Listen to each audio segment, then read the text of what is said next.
Tenemos que salvar al sistema de partidos de su propia autodestrucción, al sistema de partidos mexicano. La transición democrática fue posible en buena medida a la apuesta por un sistema de partidos robusto, un sistema de partidos fuerte que permitiera canalizar la pluralidad, institucionalizar la pluralidad, pero también ordenar la competencia electoral. Y la transición democrática en ese aspecto fue auténticamente exitosa.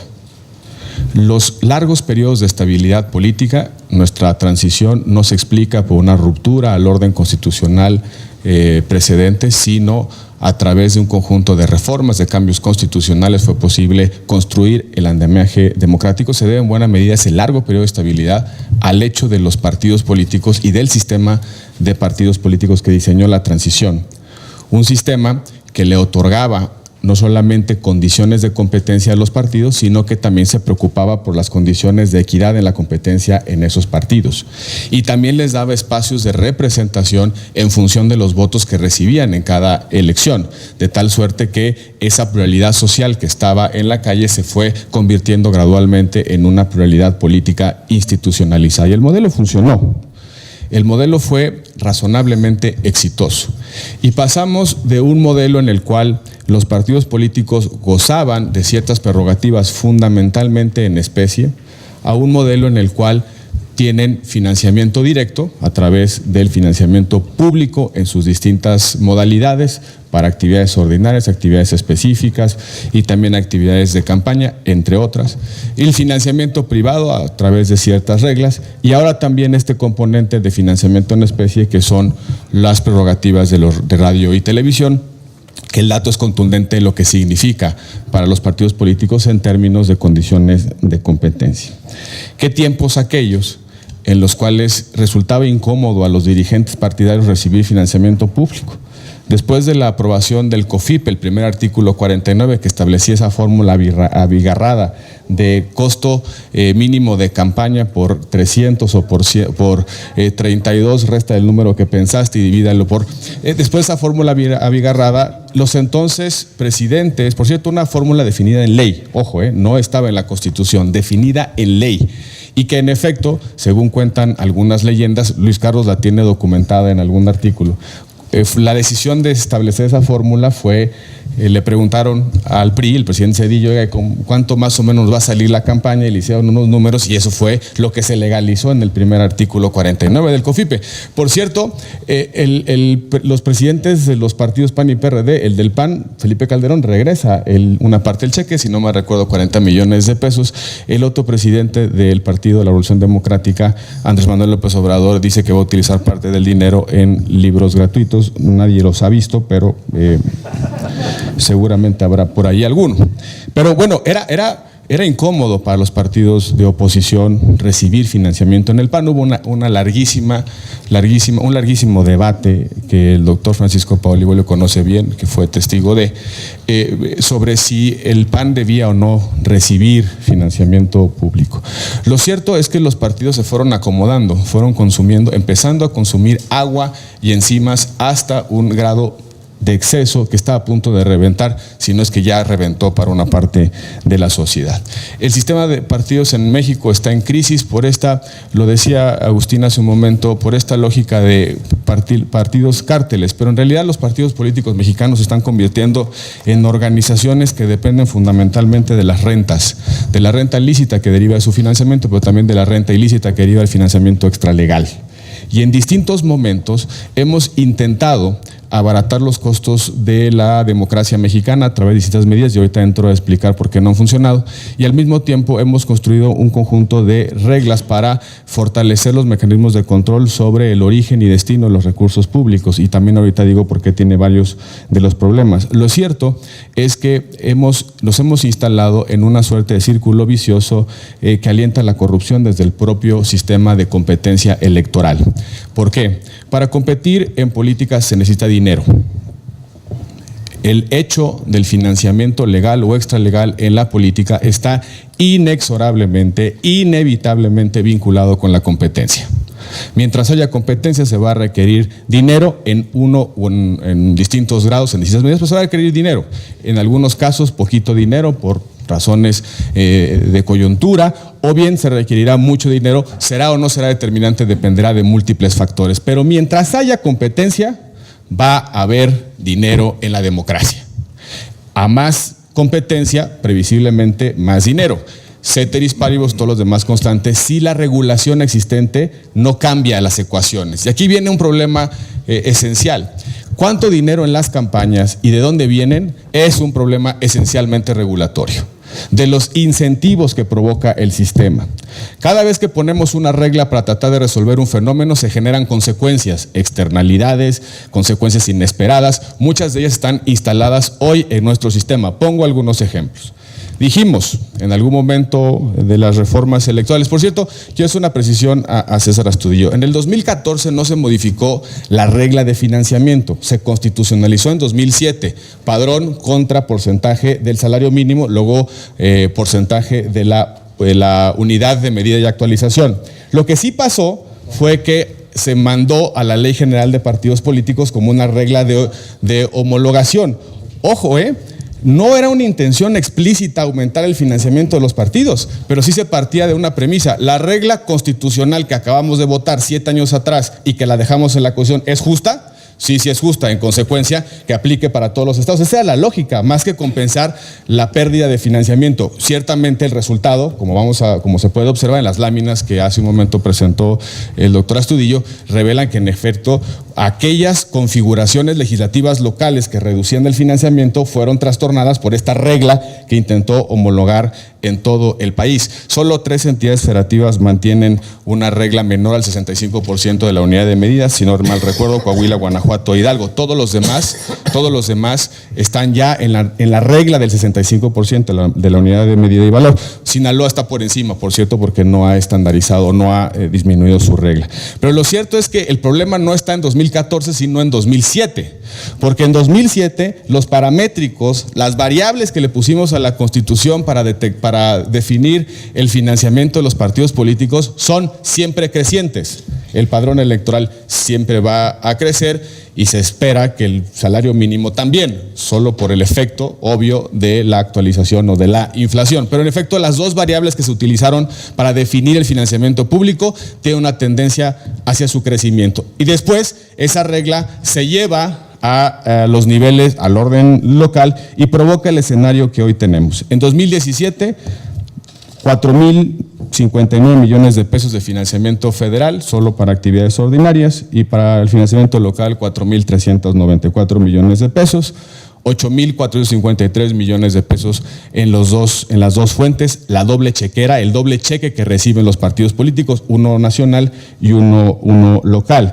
En 2018 serán cerca de 13,900 millones de pesos en el calendario electoral más grande de la democracia mexicana. 2018, solo 3 estados no van a tener una elección, todos los demás van a tener por lo menos una elección. Es decir, esta tendencia hacia la homologación de calendarios ya tiene una primera expresión plástica. En el 2018, solo 3 entidades no van a tener elecciones concurrentes. Si los partidos políticos van a una elección concurrente, ¿por qué deben tener doble financiamiento si el elector es el mismo, la campaña es el mismo, el día es el mismo, la organización que se requiere es la misma? Parecería una lógica de economía a escala que si nos hemos movido hacia la homologación de calendarios, tengamos que poner en reflexión el financiamiento de los partidos políticos en campañas que se celebran el mismo día y en las mismas condiciones. Pero vuelvo al tema regulatorio. Miren, dijimos, vamos a disminuir el tiempo de campañas como una medida para abaratar los costos de la democracia. No sucedió así. Hoy las campañas empiezan antes de los plazos formales o legalmente establecidos. ¿Alguna duda sobre si la sucesión del 2018 ya está a plenitud en nuestro país? Es decir, en sí misma la reducción de los plazos de campaña no provoca una suerte de autocontención de los aspirantes. No se quedan en su casa esperando que inicie el plazo formal, simplemente lo hacen a través de otras vías, presidentes de partidos, organizaciones, movimientos, etcétera, etcétera, etcétera. Es decir, el tiempo inicia antes, pero en una zona de absoluta falta de rendición y de rendición de cuentas sobre el financiamiento de esas aspiraciones políticas. Unos porque se instalan dentro de una estructura partidaria, otros porque están fuera del sistema partidario, pero la gran pregunta es de dónde sale ese dinero que se está utilizando para crear un liderazgo social que va a inscribirse en el momento en que legalmente proceda. La reducción de tiempos de campaña creó un mercado negro de liderazgo fuera de esos plazos electorales de campaña. La reducción del financiamiento privado, que sí fue un objetivo explícito en el 2007, ha provocado que más dinero esté fuera de la observación del control de la autoridad fiscalizadora. Antes, los partidos tenían más incentivos a registrar el mayor número de sus aportaciones de financiamiento privado. Los partidos funcionan así: llenan sus registros contables, sus comprobaciones, hasta donde llega el límite legal. Vean ustedes la magnitud de financiamiento privado que se reportaba antes de la reforma de 2007 y la magnitud que se reporta ahora. No es que el dinero privado haya bajado, lo que ha bajado son los incentivos a reportar ese dinero. Lo mandamos al mercado negro del financiamiento extralegal. ¿Por qué? Porque si lo reporto, en consecuencia incurro en responsabilidad y me pueden sancionar. Me refiero al partido político. No hay menos dinero en las campañas, es absolutamente falso. Lo que hay es menos dinero en la lupa, en la observación del Instituto Nacional Electoral. La reducción de topes, ya decía hace un momento César Astudillo, topes verdaderamente ridículos, que lo único que provoca es que se vaya más dinero a el mercado negro del financiamiento ilegal. Y este círculo vicioso entre dinero, competencia, favores, se agudiza precisamente en esta lógica. Tengo que empezar antes mi campaña, lo hago a través de un informe legislativo de labores, que quién sabe quién paga. Ese informe legislativo de labores, cuando soy alcalde o gobernador, lo pago a través de un contrato público. Y llega mi compadre que me apoyó en esa campaña y me dijo: mire usted, compadre, creo que nos salió a todo dar esto de ser presidente municipal. ¿Por qué no buscamos la gobernatura? Yo le hago su guardadito, deme 3 contratos más y aquí dejamos una lanita para el siguiente episodio electoral que usted quiera encabezar. ¿Por qué? Porque los incentivos que derivan del modelo regulatorio genera un enorme incentivo a mandar el dinero fuera del mercado legal de aportaciones o financiamiento de la política. Y yo creo, y con esto concluyo, que si queremos salvar de la autodestrucción a los partidos políticos, tenemos que empezar a construir una reforma que los relegitime frente a la sociedad, que los relegitime frente a los ciudadanos. Y un primer paso, inevitablemente, es la reducción del financiamiento público. No solamente una parte de esta relegitimación democrática, los partidos pasa por eso. Me objetaba Jorge Alcocer en algún artículo mi cifra de los 25,000 millones de pesos de financiamiento de aquí a 2018. Ahí le van los datos. Más o menos por actividades ordinarias en 2017, 7,815 millones por las dos fuentes de financiamiento. Más 13,900 millones de pesos de financiamiento público 2018, actividades ordinarias y campaña. Nos da 21,715 millones de pesos. Si le sumamos las campañas 2017 para Coahuila, Estado de México, Nayarit y Veracruz, rondamos cerca de los 22,127 millones de pesos. Si le agregamos los 262 millones de actividades específicas, ya estamos en 22,389 millones de pesos. Más aportaciones o apoyos a las representaciones de los partidos políticos en las sedes de los órganos electorales, más las prerrogativas de los grupos parlamentarios en todos los parlamentos del país. Nos da aproximadamente 25,000 millones de pesos en 2017 y en 2018. Que no nos extrañe que la gente esté enojada con el sistema de partidos. Es un mundo de dinero y no hemos hecho absolutamente nada en estos 20 y tantos años de transición democrática para corregir algo que en algún momento tuvo sentido, fortalecer el sistema de partidos para generar estabilidad política e institucionalizar la pluralidad. Hoy, en las condiciones actuales, sea ya una democracia madura o en proceso de maduración, hoy ya no se justifica que los partidos políticos tengan estos niveles de financiamiento por parte del Estado. La propuesta que nosotros hemos presentado básicamente tiene los siguientes componentes: que los partidos políticos durante sus periodos habituales de no campaña se financien con aportaciones de sus militantes.